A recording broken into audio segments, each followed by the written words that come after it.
Dr. Liam Fox was a rare beast on the Conservative front benches. Working class and Scottish, he was a single-minded politician with a reputation for taking risks. After growing up on a council estate, he trained as a doctor before being elected in 1992. He's a good sized baby. John Major accelerated his career, and as a foreign minister, Dr. Fox began his long relationship with Sri Lanka, trying to broker a peace deal in '96. It was perhaps his friendship with this pop star, though, that cemented him in the minds of voters, renowned later for having a colourful social life. People who go out and enjoy themselves does us no great disservice.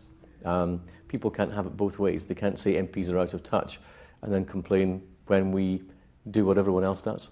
By 2005, he'd held numerous shadow cabinet posts and married his long-term girlfriend, Jesmy Baird. In that same year, he stood for the party's leadership, pitting himself against David Cameron.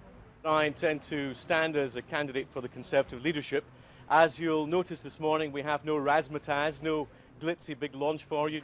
His campaign, though, failed to gain any momentum. When I was a young doctor, which is a few years ago now, you're supposed to laugh.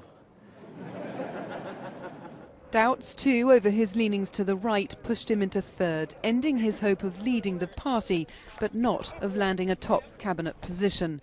David Cameron offered him the defence brief, and as Secretary of State, he made his greatest impression and perhaps his greatest enemies. There are competing priorities, risks to manage and budgets to balance.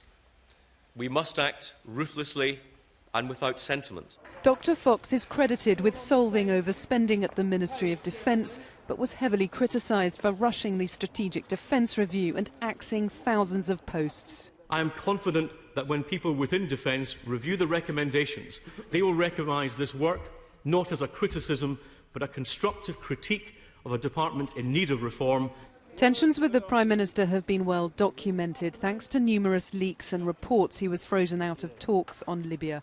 But his friendship with one former leader who attended his birthday party last month firmly established his position on the party's right. An experienced politician with a brief he'd mastered, Dr. Fox could prove difficult to replace. Emily Morgan, ITV News.